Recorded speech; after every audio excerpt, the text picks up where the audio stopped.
Hi hello welcome back to our channel.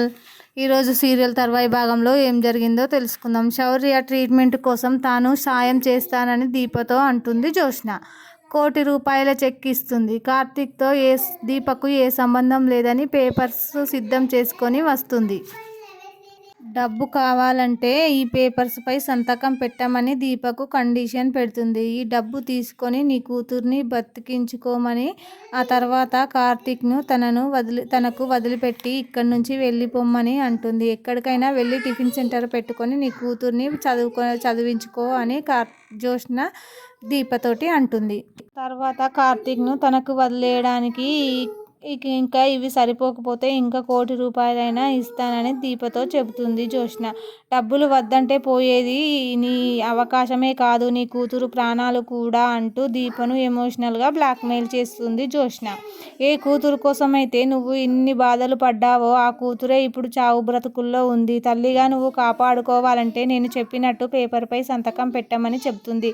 Karthik పై నమ్మకం పెట్టుకోకు, శౌర్య ప్రాణాలను తీయొద్దు దీప అని దీపను పెడుతుంది జ్యోత్స్న. దీప డైలమాలో పడుతుంది. శౌర్యతో పాటు కార్తీక్ తనతో చెప్పిన దీప డైలమాలో పడి శౌర్య చెప్పిన మాటలు, దీపతో కార్తీక్ చెప్పిన మాటలను గుర్తు చేసుకుంటుంది దీప. 45 లక్షలు కట్టకపోతే రేపటిలోగా ఆపరేషన్ జరగదు అని డాక్టర్ చెప్పిన మాటలను కూడా దీపకు గుర్తుకొస్తాయి. శౌర్య బతికి ఉండాలంటే నేను కొన్ని వదులుకోవాలని దీపకు చెబుతుంది జ్యోత్స్న. ఎవరు ఎంత ప్రయత్నించినా ఉదయంలోపు 50 లక్షలు సంపాదించడం అసాధ్యం.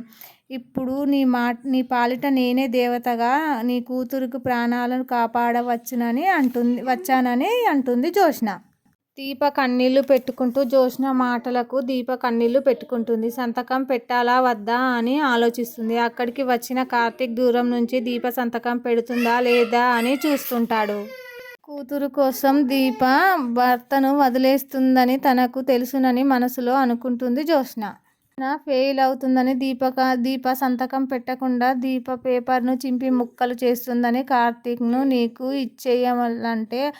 ఇచ్చేయాలా, అందుకు డబ్బులు ఇస్తావా, డబ్బులు ఇస్తే అమ్మడానికి కార్తీక్ ఏమన్నా వస్తువు అనుకుంటున్నావా అని జ్యోత్స్నకు క్లాస్ ఇస్తుంది దీప. ఇంకో మాట మాట్లాడితే చెప్పు తీసుకొని కొడతానని వార్నింగ్ ఇస్తుంది. కార్తీక్ను నువ్వు వెలకట్టావు, నేను గుండెల్లో గుడి కట్టాను, నీకు అతడు కొనుక్కునే వస్తువు, నాకు అతడు కొలిచే దేవుడు అని దీప అంటుంది. నీ కోటలో నీ దగ్గర బానిసగా కార్తీక్ బతకడం కంటే నా పూరి గుడిసెలో రాజులా బతకాలని నేను కోరుకుంటాను అని చెప్తుంది జ్యోత్స్నతో దీప. చెంపలు చెల్లుమనిపిస్తా అడిగిన ప్రశ్నలకు నీకు ఇప్పుడే కార్తీక్తో సమాధానం చెప్పిస్తానని వెనక్కి తిరుగుతుంది దీప. కార్తీక్ అక్కడే కనిపిస్తాడు. కార్తీక్ని చూడగానే జ్యోత్స్న షాక్ అవుతుంది. మామూలుగా అయితే కోపంతో అరిచేవాడిని, కొన్ని సమాధానాలకు నిర్ణయంపై ఆధారపడి ఉండటంతో ఇంతసేపు మౌనంగా ఉన్నానని దీపతో అంటాడు కార్తీక్. నువ్వు చేసిన పనికి చప్పట్లు కొట్టాలనిపించింది. ఆ మనిషి మనసు నిలదీసి కడిగినట్లు మాట్లాడితే ఇది కదా దీప అని గట్టిగా అరవాలని అనిపించింది దీపతో చెప్తాడు కార్తీక్. జ్యోత్స్నకు మీరంటే ప్రాణమంట, నా దగ్గర నుంచి మిమ్మల్ని కొనుక్కోవడానికి వచ్చిందని చెప్పి జ్యోత్స్నకు దగ్గరికి తీసుకువెళ్తుంది. కార్తీక్ తన మనసుతో ఒప్పుకుంటే తన మనసులో నీ మీద ప్రేమ ఉంటే వెళ్ళొద్దని గీత గీసి నేను ఆపను జ్యోత్స్న అని అంటుంది. ఈరోజు తర్వాత ఇంతే.